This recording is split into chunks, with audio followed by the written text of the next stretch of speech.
you might have a 120-degree sector, it doesn't mean that all 120 degrees will give you coverage. So the question then becomes, if it's going to be cross-connected, what azimuth can he be cross-connected with? Well, the number 3 in this section, which would have been the 340-degree azimuth, is the likely candidate for cross-connection, and for a very good reason. Number one, if you recall, the 10-degree azimuth was bouncing back and forth between what was believed to be the 10 and the 85. There was a series of calls from 1130 to 1134 where you had this phenomenon, which again is very rare, where you have a cell bouncing back and forth between starting at 85 and ending at 10, and starting at 10, I think 4 of the calls started at 85 and ended at 10, and one of them started at 10. But they were bouncing back and forth. I'm sorry, started at 10 and ended at 85. And then there was 1130, 11 to 1134. So those calls, if it's bouncing back and forth, and it's not bouncing back and forth with the 85-degree azimuth, it's bouncing back and forth to the tower, to the azimuth next to it, which would be the 340. Sorry, 320. It's actually 325, Your Honor. It's not 340. It's 325. So, if Chase is not in the 85-degree azimuth, which he clearly isn't because that 1152 call is impossible, and he's likely at the number, at the 325 azimuth, that puts Chase in the general direction of north-northwest, which would take you in this direction, where I'm pointing, which is kind of northwest. The range of coverage would actually give us a little bit more coverage there as well. If you look at this road here, Your Honor, it's this road right here. It's, let me see if I can zoom in. This road right here is the road that his sister lives on, National Trails Highway, right here. And her house is literally, I would say, in the direct line of that azimuth, at least in the range of there. And if you recall, Chase had maintained all along that he was in, if he was going to be in the desert, he would have been at his sister's or his brother's. So that would be a logical, another corroboration for what Mr. Merritt had told detectives when he was interviewed, that if I was there, I would be at my sister's or my brother's. And his sister lives right on National Trails Road, which is this road right here. And if you can see the way the 325-degree azimuth is pointing, it's pointing in that general direction. So you're going to come up here, and you're going to have a range of coverage as well. Under Mr. Bowles' theory, which is 120, there's certainly ample coverage to be covered there. But according to our expert, it's more in the range of between 65 and 90 of actual coverage of that sector. So Mr. Jovanovic actually has the sector coverage a little bit less than Agent Bowles had given it. But even with 65 to 90, it's easy, his sister's house is easily covered in that area. Then we have to look at the ending call, because that's really what would determine whether or not he's bouncing off the 325-degree tower, or the azimuth. And yeah.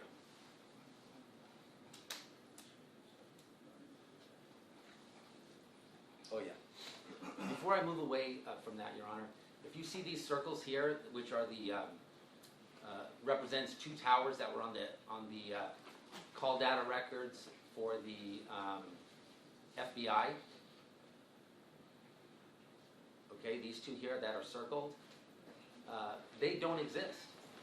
They're not there. So that's a huge anomaly. And why is that? Because those are potential towers that can actually pick up a call if somebody's driving south on the 15. That could be another tower that could pick you up, given depending on where you are on the 15 south. However, if you go to the site, they're not there. They don't exist. And that's why they have this kind of broken line around it, both of them. Okay. Then that brings us to the tower that the call ends on, which, as I indicated, was they called it the I-15 Palmdale Tower, which is right here in downtown Victorville. That tower, the call ended at One second. I'm sorry.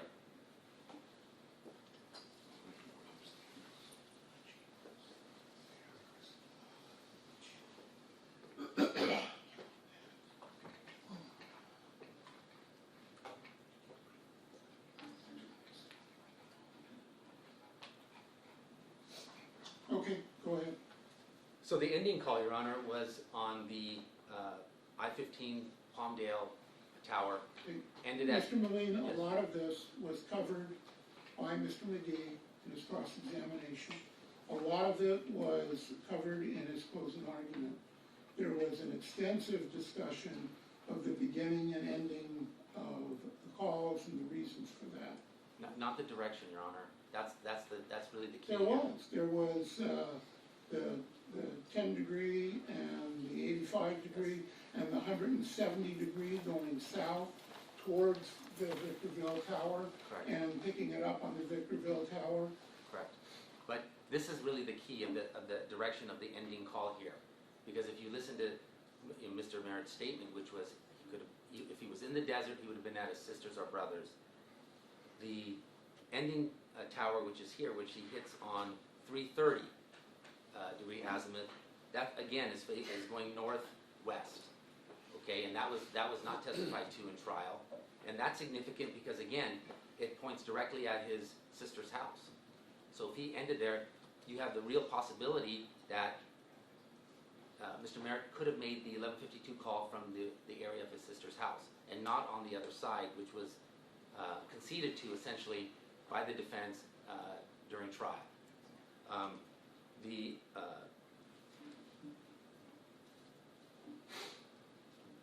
The court actually never even got the chance to look at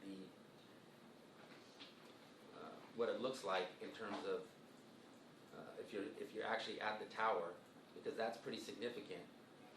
And this is slide 83, Your Honor.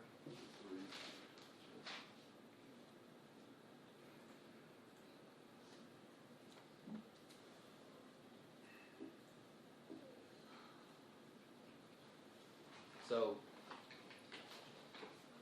if you can see, let me just lower this a little.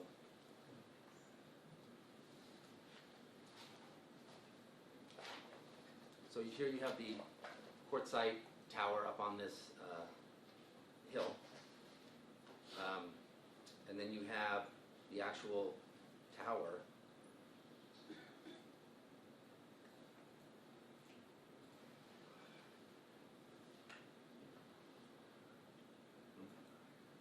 So you can see that the hotel is here. This is where the tower is actually on the hotel, on the roof.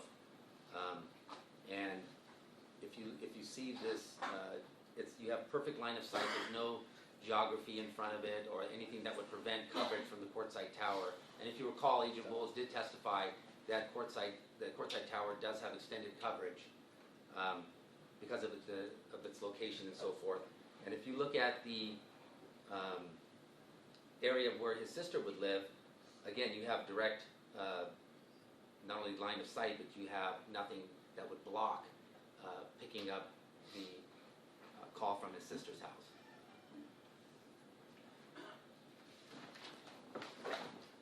The problem with all of this, and the way it went down in trial, is the jury never got a chance to hear the part that I just talked to the court about, which is that there's really a good explanation as to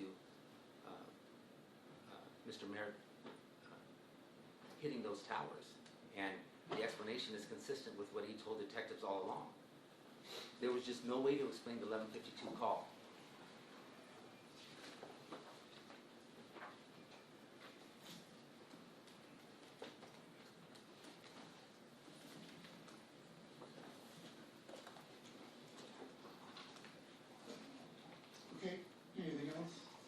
Not on the 1152, Your Honor. On the 2-8 call, obviously the significance is, How long do you intend to go through the 91 pages? I would say another 30 minutes. I don't think we're gonna do that. You made the record with the, exhibit that you've put on. Motion for new trial is not to basically put on, I mean, we could put on several weeks worth of testimony now. We could have this report and including the extra 40 or 50 pages that were not part of this exhibit, and then Mr. Bowles can have a chance to review it. He could prepare exhibits. You pointed out Mr. Bowles testified for 3 days, so we can have your expert testify for 3 or 4 days. We can have Mr. Bowles testify for 3 or 4 days.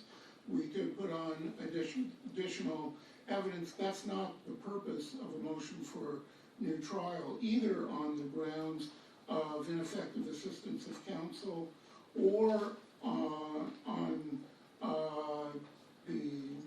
basically on an ineffective assistance of counsel.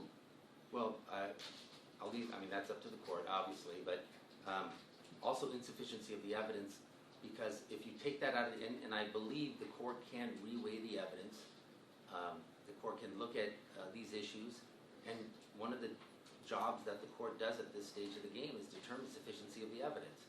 And if there's no other explanation. Sufficiency of the evidence that was presented at trial. Correct. Which I have done, and I'll provide that analysis when we get to that point.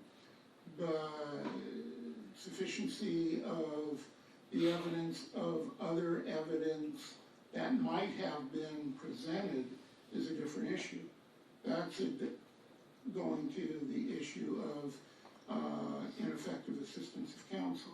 Well, I think the court would also and have... if the court, if your intent is to put on an extensive evidentiary hearing to provide all of the evidence, and of course after your expert and Agent Bowles testifies, then we'd have Mr. McGee's testimony as well, perhaps Mr. Merrick's testimony.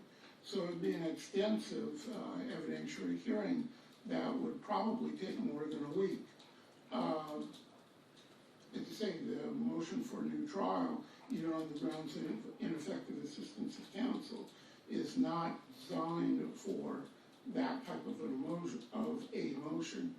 The better vehicle to reach that issue would have been a writ of habeas corpus, where extensive declarations could have been filed, and then if the judge felt there was an adequate evidentiary basis for the writ, then could hold an evidentiary hearing. There's many ways to... Which is set out in People versus Pope. Your Honor, there's obviously different ways to do it. We could argue it, and we could, or present evidence, and ultimately it's your call. This was not an easy, when you're talking about 5.5 months, and you're talking about circumstantial evidence that, by the DA's own admission, was a totality of the circumstances. But if those circumstances were either presented incorrectly, or they were presented at all, or there was some mistake or error, I think the court is allowed to take into consideration those issues. And it's not, the fact that it was a long trial with lots of witnesses necessitates sometimes going a little bit longer. I'm not asking for weeks or anything like that. So I want to advocate for my client the best that I can in terms of pointing out that there was insufficient evidence, and if the evidence would have come in certain situations, it would have made a difference to the jury. It was prejudicial to Mr. Merrick that this evidence didn't come out, and I think it would have made a difference. But that's I'm going to try to make my record, and I'm going to try to persuade you the best I can, and I'll abide by whatever you tell me to do. Well, if you want to quickly summarize the points you want to make from Exhibit 7, I will let you do that, even though it was not filed timely, as I indicated. What you filed today was filed 15 minutes before the hearing today. Your Honor, I apologize, but if you recall, I did come in early and ask for more time, which the court denied, and the prosecution waived their notice requirement. So that was that issue, and I apologize for that.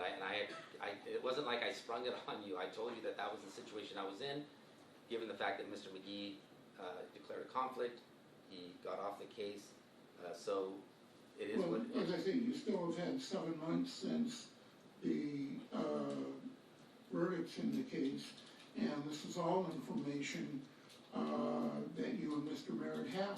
There was plenty of time for you to present it in a timely manner where if we felt that an evidentiary hearing was necessary, we could have done that.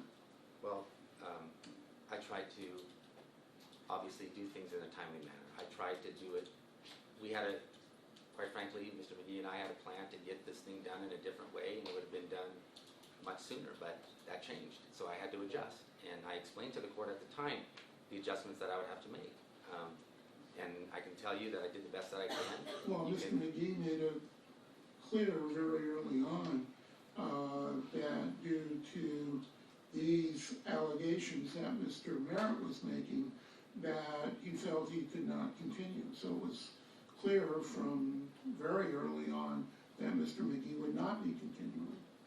I'm not sure about the timing on that, Your Honor, because we didn't come back until, our first court date back was not until, I don't remember the exact date, but it was at least 2 months after. Well, Mr. McGee advised the court of it very early on. Well, it couldn't have been before we came back the first time. Yes, it was. I don't recall that, Your Honor. I don't have the dates in front of me, but, well, that would be news to me. It would have been perhaps done without me, but, and that's possible, but, you know, that's neither here nor there. There was an issue. If you want to Yes. quickly summarize the other points you want to make, I understand the argument about the starting and ending time of the calls on different towers.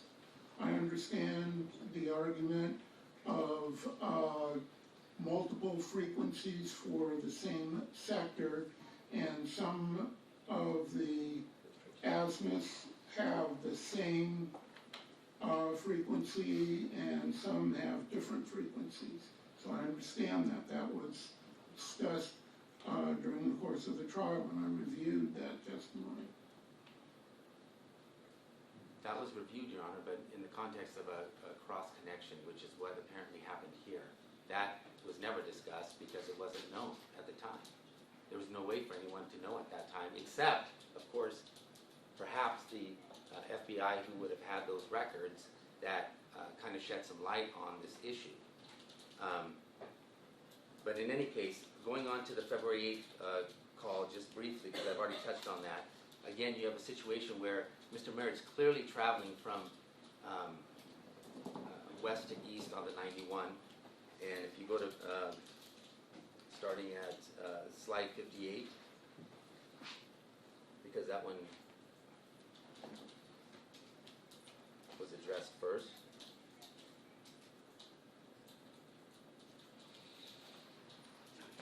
This was the original map that Agent Bowles did at the preliminary hearing. And in this case, the 131 call and the 141 call was presented on a map. Now, when our expert, Mr. Jovanovic, pointed out in his report that the 133 calls were there as well, which were left out. And again, if you notice, there's no directional hits on these towers. It's just two times with hitting on those towers. And the prosecution had maintained as far back as the preliminary hearing, that this was suggested of Mr. Merritt traveling northbound on the 15th. Presumably so they could make the argument that he would be likely driving back from San Ysidro. The problem is they left out the FBI left out the 133 calls. There's 2 of them at 133. And let's see if I have. So these were this map was in Mr. Jovanovic's original report. And again, you have the 131 call at the start here, which, if you can see, hits on the azimuth pointing directly at the 91 freeway, right there. And I'll blow that up just a little.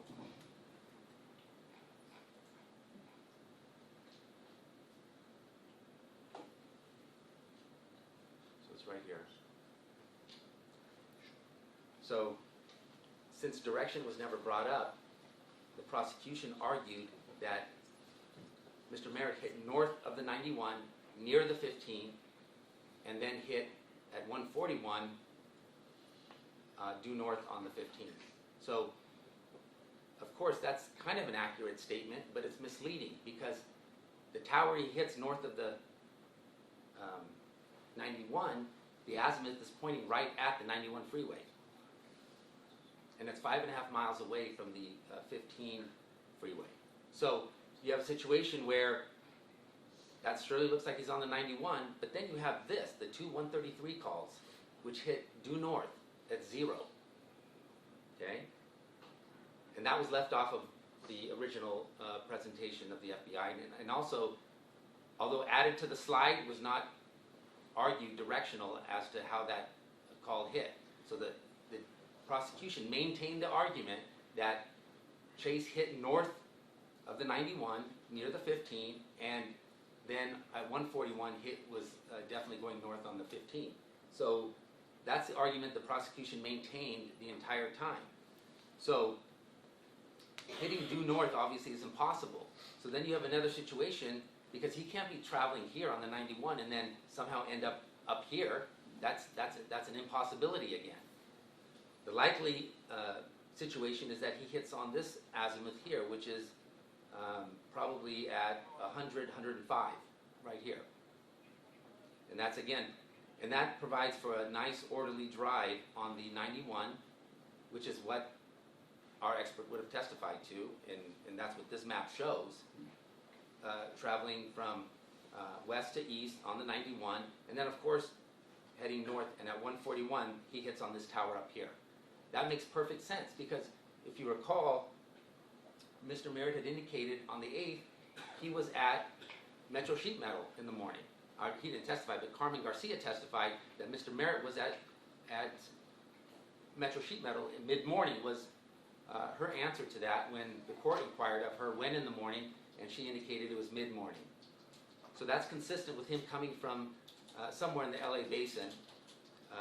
It's certainly not consistent with coming on the 15 from San Ysidro to Rancho Cucamonga. And so that was evidence that should have been included in the presentation, and the directional azimuth should have been included as well, especially the 2 133 calls, which again point out the problems with these records. You have anomalies like this, just like you had that we believe occurred on the 8th. It's just another example of what is happening with these records. Then you have the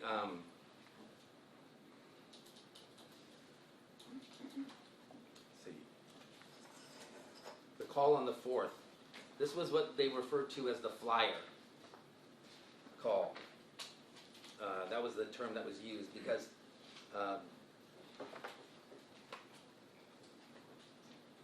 Mr. Merritt on February 10th had made a call which hit in Riverside, which was much farther than the call, which we call the flyer in this case. Let me pull up that.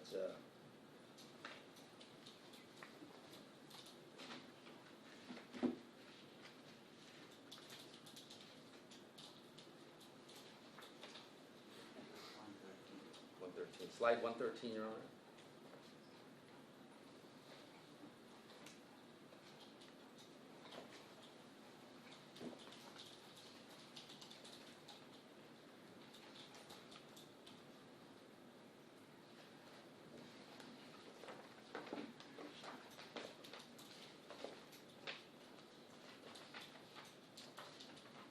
So that was a call at 9:32 p.m.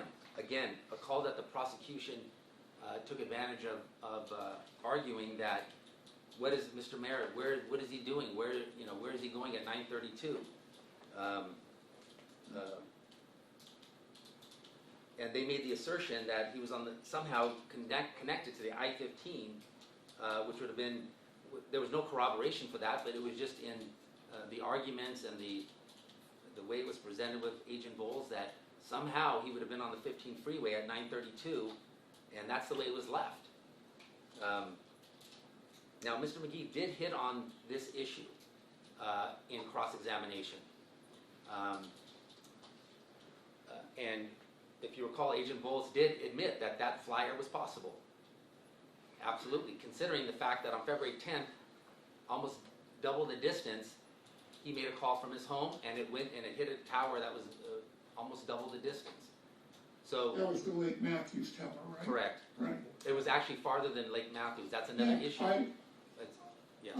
I reviewed that, and you're right, Mr. McGee did discuss with Agent Bowles that the February 4th, 9:32 p.m. call was consistent with a call from his home that hit off of a more distant tower for whatever reason. Maybe closer towers were overloaded, and there was line of sight to the Miraloma Tower, and yes, it was consistent with a call from his home hitting the Miraloma Tower, Yes. even though it was significantly, it was about almost 19 miles from his residence, where there were several other closer towers. Bowles indicated yes, it was still consistent. Then I won't go any further on that, because what was going to be argued was there was significant on the new information which I took out.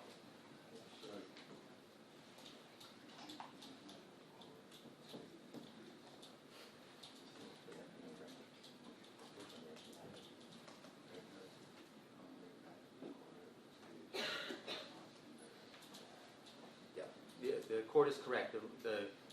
But remember, there's two sets of records that the experts were looking at. One was the FBI, let's call them the FBI records, even though Agent Bowles indicated that those records somehow might be originating from AT&T as well. They're just kept at they're stored with a different agency. But the call tower records that we had have that tower in Lake Matthews. Agent Bowles' records that we got list the call 25 miles further even south. So that was a pretty big discrepancy in those records as well.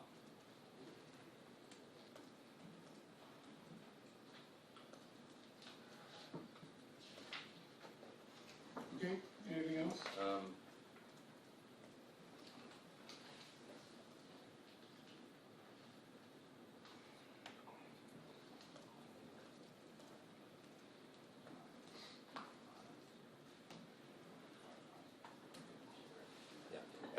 Something I mentioned earlier, Your Honor, that on February 10th there was that flyer that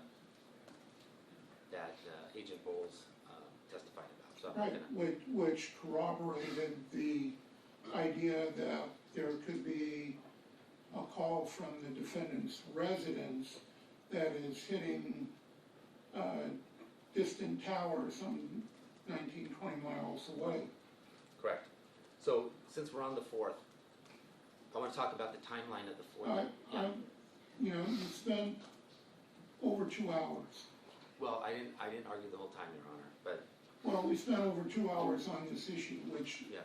we're not gonna have an extensive, evidentiary hearing. If, after this, you wanna file a writ of habeas corpus and submit all of the appropriate declarations and documentations, and if the, writ judge deems there's sufficient evidence for an evidentiary hearing, then you can have your 2 or 3 week evidentiary hearing in calling all of these witnesses. Well, we believe that Mr. Mayor should have a new trial, Your Honor, because especially considering the cell tower evidence, that we believe would have had a tremendous impact on what the outcome would have been in this case. And there's really no evidence, I mean, there's absolutely no evidence other than the bluster that we heard throughout the trial about greed and so forth. There's no evidence linking Mr. Merritt to this case, to these murders, none. It doesn't matter, you know, no matter what you look, you can't, in my opinion, and I'm arguing that you can't sentence a man to life in prison for something where there's simply no evidence. And if the court's going to weave a web of words, most of the words that the prosecution put forward in this case are not true. So I think those have to be addressed, Right, and Mr. instead of Molina, relying on those. Mr. Molina, you gave a closing argument in the guilt phase that lasted at least a half a day, maybe more, and a similar closing argument in the penalty phase addressing the evidentiary issues that you allege demonstrated the same allegations you're making here. I've reviewed the transcript of those, so you don't need to repeat your closing arguments. Not repeating my closing argument, I assure you of Well, that. you were summarizing it. I'm highlighting certain areas that I think are important because you're hopefully reweighing the evidence, which I believe you're doing, and I don't see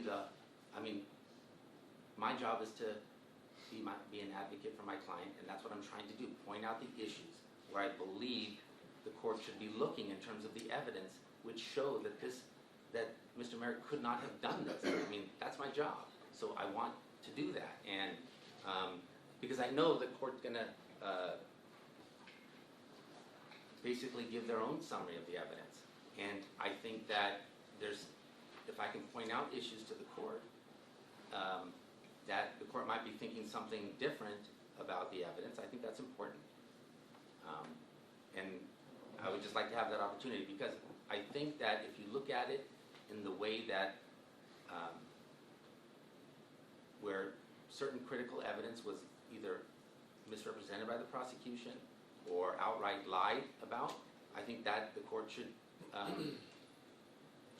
pay attention to that because there is. You've made all of those arguments. I have not, Your Honor, because it You wasn't made until. all of those arguments in your closing arguments in the guilt phase and the penalty phase. Not even close, because a lot of the lies you can't pick up right away. I mean, there was so much testimony that when you're listening to the closing, and we did make some objections, that's correct, during the closing, but there was so many misrepresentations. I would go as far as to say that nothing, not one thing that they argued was correct. So if the court's going to rely on specific events or whatever to make their decision today, I want to be heard on that because there's nothing that we can't face that the court can tell us that we cannot face and give the court the right explanation for it. I've reviewed the testimony at trial. I've reviewed the exhibits. I've reviewed the arguments. So I'm aware of the arguments on both sides. Again, we can spend days in re-arguing all of the issues in the trial. That's not the point of a motion for new trial.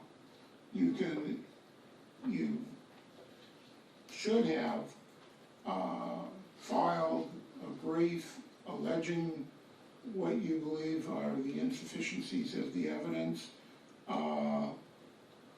You filed that this morning, 15 minutes before the hearing.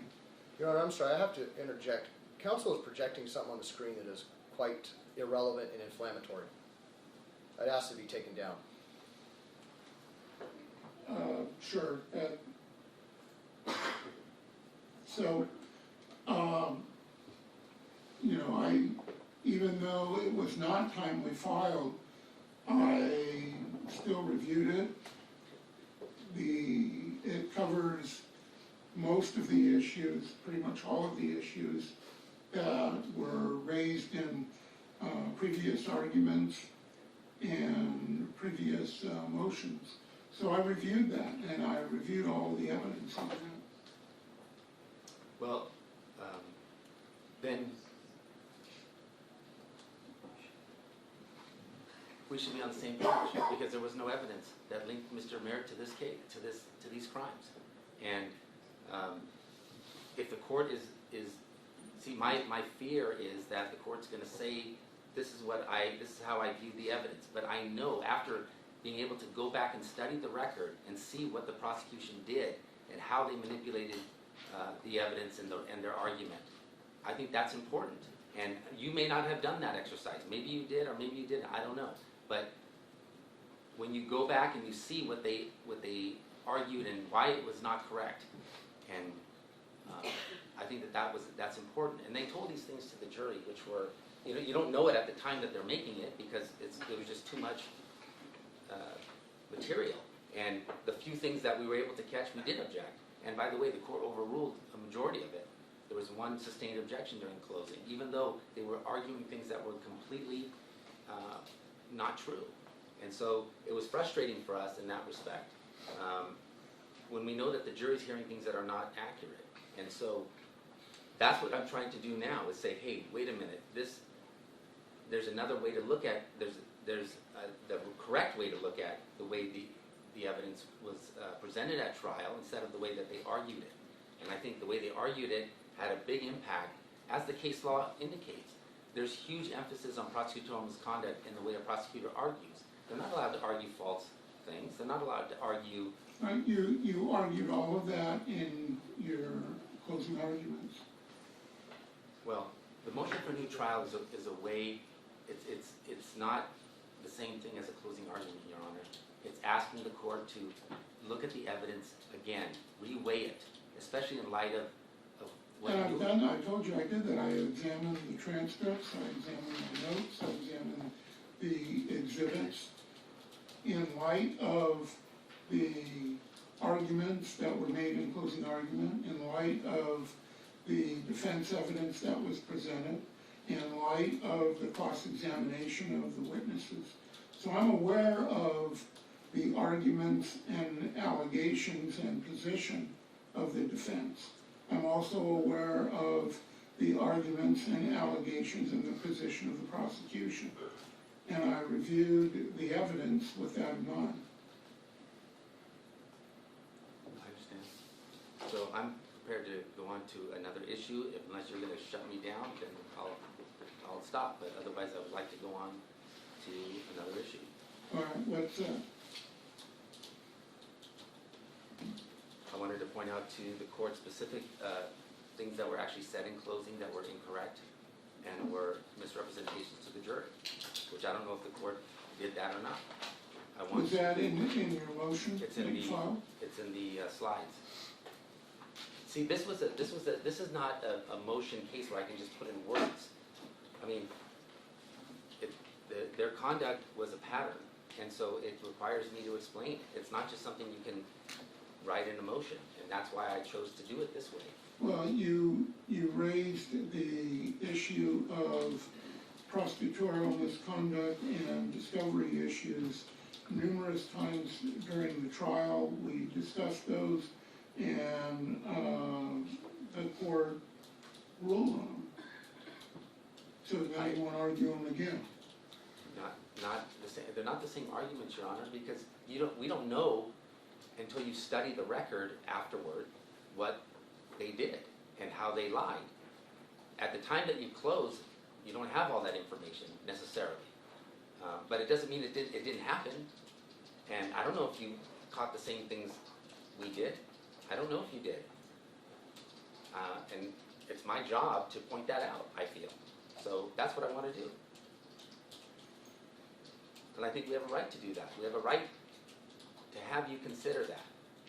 If they lied to you and it's not pointed out to you and you use that as a part of your analysis, that's not gonna be. What I reviewed is not the arguments of either side. I reviewed the testimony of the witnesses and the exhibits that were admitted into evidence. But prosecutorial misconduct is a grounds that the court can consider in granting a motion for new trial. It's a non-statutory ground, but the court can still consider that. And you raised those issues during the course of the trial. But how do you discuss them? But how do you know if it rises to that level if I can't point out it wasn't just one, and the case law indicates prosecutorial misconduct can happen with one incident or it can happen over time, over the course of the trial. It's not just situational, it can be a pattern. And I would like to point out that pattern to you. And how long do you want to do that? I'll do as long as you'll give me, Your Honor. If you want to cut me off, but my intention is to finish what I have to tell the court and until you don't want to listen anymore. That's my goal. Well, if I had to estimate, at least on this issue, I could probably do that in 15 minutes, 20 minutes. All right, I'll give you 15 minutes. Okay.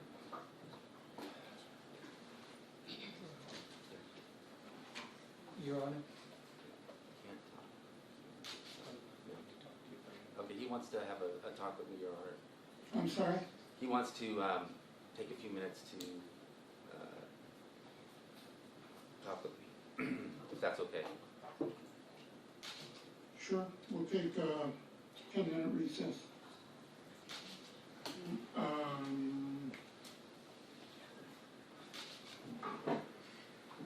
I guess maybe we'll take about a 40-minute recess for lunch, since it's after 12. So we'll be in recess until 45 minutes, until 12:45.